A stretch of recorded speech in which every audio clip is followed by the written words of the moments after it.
Social media మనకు స్నేహితులను కలుపుతుంది, సమాచారాన్ని చేరవేస్తుంది.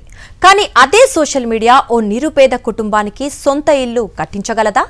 ఓ విద్యార్థి చదువు మధ్యలో ఆగిపోకుండా చూడగలదా? ఓ పేద కుటుంబానికి అత్యవసర వైద్యం అందించగలదా? సాధ్యమే అంటున్నాడు జగిత్యాల జిల్లాకు చెందిన రమేష్. తన దగ్గరున్న డబ్బుతో కాదు, సాయం చేయాలనుకునే వందలాది మందిని సాయం అవసరమైన వారితో అనుసంధానం చేస్తూ క్రౌడ్ ఫండింగ్ ద్వారా సేవలందిస్తున్నాడు.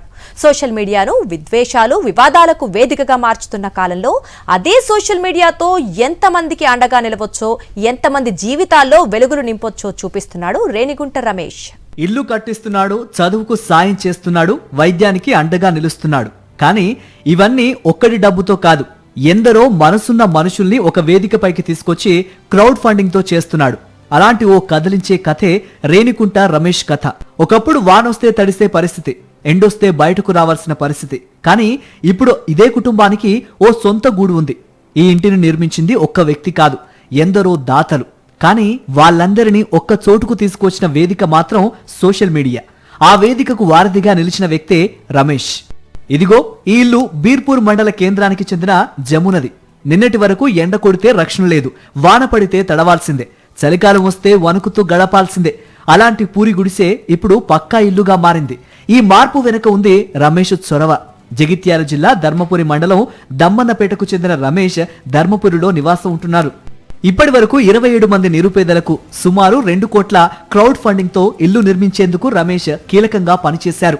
ఎక్కడైనా ఆపదలో ఉన్న కుటుంబం గురించి తన దృష్టికి వస్తే ఆ వివరాలను సోషల్ మీడియాలో పోస్ట్ చేస్తాడు. అంతే, దేశం నలుమూలల నుంచే కాదు, విదేశాల్లో ఉన్నవారు కూడా స్పందిస్తారు. తమ పేర్లు బయటకు రావడానికి ఇష్టపడని ఎంతో మంది దాతలు రమేష్ తో చేతులు కలుపుతారు. అలా ఒకరి అవసరం ఎందరో మనుషుల సహాయంగా మారుతుంది.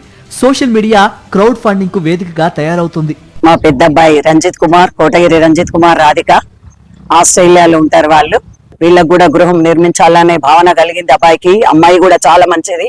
వాళ్ళందరూ కూడా సహాయం చేయాలన్న అభిప్రాయంతో వీళ్ళంతా సేవ చేయడానికి ముందుకు వస్తుండ్రు. కానీ అది అదృష్టము, వీళ్ళకి సేవ అందింది. మా పిల్లలు కూడా చల్లగా ఉండాలని కోరిక. నాకు చిన్నగా గుడిసి ఉండే సార్, చిన్నగా గుడిసి ఉంటే నాకు నీడ లేదు అని చెప్పినాక ఇంత మాకు నీడ చేస్తాను సార్, చేసిండు. ఇప్పుడు కూడా మాకు సంతోషంగానే ఉంది సార్. కేవలం ఇల్లు కట్టించడం మాత్రమే కాదు, మానవత్వం అంటే చలించే గుణం, స్పందించే మనసు, ఎదుటివారి బాధను తన బాధగా భావించటం. ఈ మాటలను చేతల్లో చూపిస్తున్నాడు రమేష్. సోషల్ మీడియాను పలకరింపులకో, సమాచార మార్పిడికో మాత్రమే ఉపయోగించుకునే రోజుల్లో ఫేస్బుక్ ని వేదికగా చేసుకుని 28 కుటుంబాలకు విద్య, వైద్య అవసరాల కోసం సుమారు 43 లక్షల మేర సాయం అందేలా చేశాడు రమేష్. అవసరంలో ఉన్నవారి వివరాలను సేకరించి వాటిని సోషల్ మీడియాలో పోస్ట్ చేసి దాతలను వారికి అనుసంధానం చేస్తాడు. వాస్తవానికి సోషల్ సర్వీస్ అనేది ఒక మన బాధ్యతగా భావించాలి, ఎవరితో సంబంధం లేదు. సుమారు 10-11 సంవత్సరాల క్రితం ఒక పాప కోసం చిన్న సహాయం చేద్దామని చెప్పేసి పెట్టిన పోస్ట్ బాగా వైరల్ అయి చాలా మంది రెస్పాండ్ వచ్చింది.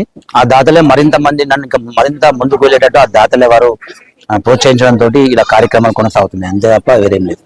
రోడ్డుపై ఎవరైనా పడిపోతే నాకెందుకులే అంటూ పక్క నుంచి వెళ్లిపోయే వాళ్ళున్న సమాజం ఇది.